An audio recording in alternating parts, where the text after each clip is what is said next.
In the last video, we talked about Job's misconceptions about God. We talked about how Job viewed God in a negative way and why he viewed God in the way that he did. As you recall, Job did not understand the full picture of what was going on with his sufferings. In his mind, it was God who was actively hurting him and actively causing him harm and so forth and so on. We, however, saw that that wasn't the case because as modern readers, we have the privilege of reading chapters 1 and chapter 2 and knowing about the conversation that happened in heaven and how that conversation is what started Job's sufferings to begin with. And we noted how Job never had access to that information. For all he knew, it was God who was causing him suffering. We mentioned in the last video that Job's theology needed to be corrected. And we also noted that toward the end of the story of Job, Job does an about-face. He goes from speaking ill of God to repenting before God. And if you recall, in Job chapter 42, he confesses to God that he didn't know what he was talking about. He confesses to God that he lacked the full picture and that he spoke out of ignorance. Well, we ended the last video by asking another question, namely, what made him change his mind? What happened to Job to cause him from viewing God in a negative way to viewing God in a right way? Well, in this video, we're going to address that question head on. At the end of the dialogue section of the book of Job, God and Job enter into a conversation. Up to this point, Job has not talked to God. He's talked about God, he's talked to others about God, but he had not had the opportunity to talk to God directly. God begins to speak to Job and tell him a few things that serve to help Job understand a few things about the nature of God and about his own suffering. God basically clues him in on how the world works and how the spiritual realm works. And to do this, what God does in chapter 40 and chapter 41 is talk to Job about two mythical monsters. One is called Behemoth and the other one is called Leviathan. And these monsters are, and they should be seen as spiritual entities. They should be seen as sinister spiritual entities. And when God talks to Job, he talks to Job about these two monsters. Specifically, he tells Job that I am in control of the monsters. I am sovereign over the monsters. I am bigger and greater than the monsters are. Now, a lot of people in the modern era read chapter 40 and chapter 41 and they interpret the Behemoth and the Leviathan as modern creatures or modern animals. So Behemoth is sometimes seen as a hippopotamus and Leviathan is sometimes seen as a crocodile or something. Those are wrong interpretations. Behemoth is not a hippopotamus, okay? And Leviathan is absolutely not a crocodile. These are not animals in the sense that we're thinking. These are actually mythical monsters. And in this video, I'm going to show why I think that. Specifically, I'm just going to focus on Leviathan for simplicity's sake. You have to know something about these monsters. In the ancient world, the ancient peoples knew about Leviathan, right? They believed that Leviathan was a sea monster. They believed that Leviathan was just something to be feared, and it was kind of a spiritual type of creature, right? Well, as God is talking to Job, he brings up this sea creature, Leviathan, and what God is showing Job is that he is sovereign over the Leviathan. The point in bringing up these monsters for God is to show Job, I think, that God is not the monster. Rather, God fights the monster. God holds the monsters at bay. And this will be important for Job to understand because, as you recall from the last video, Job thinks that Yahweh is a monster, essentially, and Yahweh's going to respond, no, I'm not the monster. I'm sovereign over the monsters, and I hold the monsters at bay. I'm not going to go into a lot of detail here. Maybe that's for another time. That'd be a fascinating discussion about some of these things. But I just want to give you an overview from the Bible, and we're going to look at some passages to show that Leviathan is definitely some sort of sinister sea monster. So let's dive in to some of these texts. Job chapter 26, verses 12 to 13, we read this. By his power he stilled the sea. By his understanding he shattered Rahab. By his wind the heavens were made fair. His hand pierced the fleeing serpent. All right, so here you have an introduction, as it were, of this fleeing serpent. Again, a fleeing serpent here ought to be seen as something less like a snake and more like maybe like a sea monster or a dragon. And so don't be confused. Don't think that he's talking about a snake here. No, this is a mythical sort of creature. When you go to Isaiah 27 verse 1, you actually read about Leviathan. So look at this. In that day the Lord with his hard and great and strong word will punish Leviathan the fleeing serpent, Leviathan the twisting serpent, and he will slay the dragon that is in the sea. So in this text we see that Leviathan is identified as a fleeing serpent. Okay? So, but again, Leviathan is not a snake. Okay? Leviathan is a sea monster, and from this text we see that very clearly. Leviathan is depicted here as a fleeing serpent. He's depicted as a twisting serpent, and God will slay the dragon that is in the sea. So Leviathan here is depicted as a dragon that is in the sea. In other words, Leviathan is a sea monster, and he's a sinister sea monster, and he's a monster nonetheless that God is able to keep at bay. God is able to be sovereign over, because again, God, Yahweh, he is Most High God. Leviathan, he may be a scary figure, but he is no match for Yahweh. And let it be clear here that Yahweh is not the monster, right? Yahweh is good. Leviathan is the monster.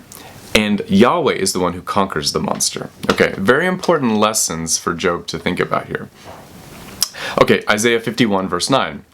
Awake, awake, put on strength, O arm of the Lord.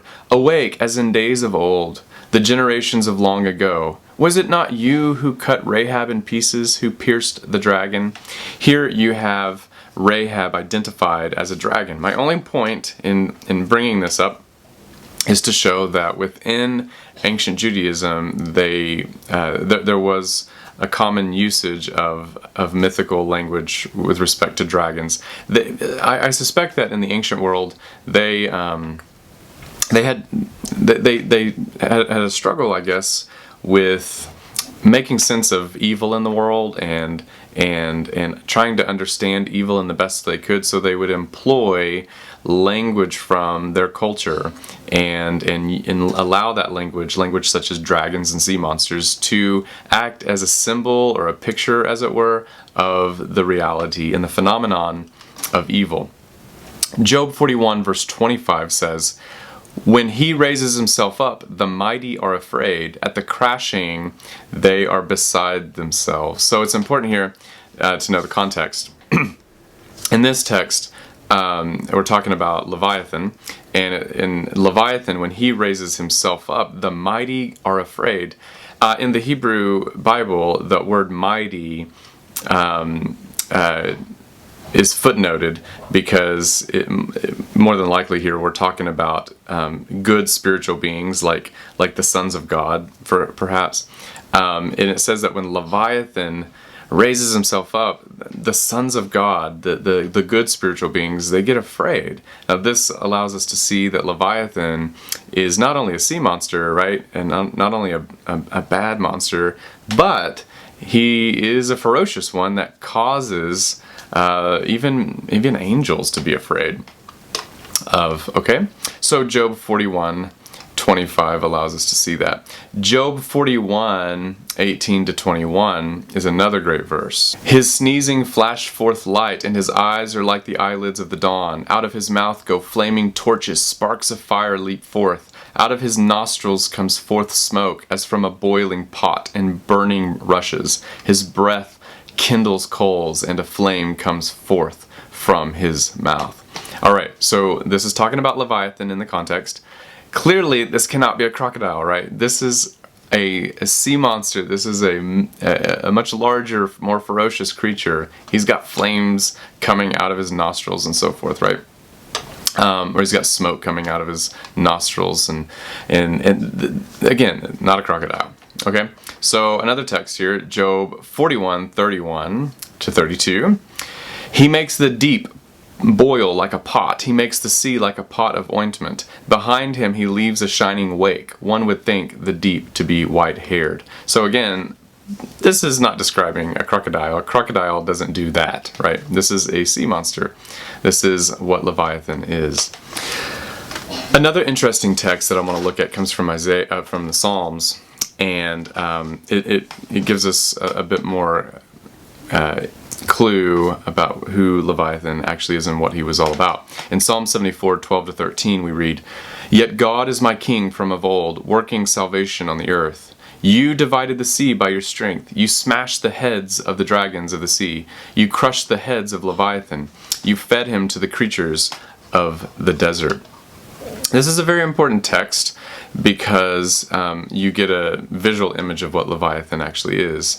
Leviathan actually has many heads. He's got more than one head. It says that God crushed the heads of the Leviathan. Again, you see here that God is fighting the monster and he has victory over the monster. That implies, of course, that God is not the monster. God fights the monsters, right?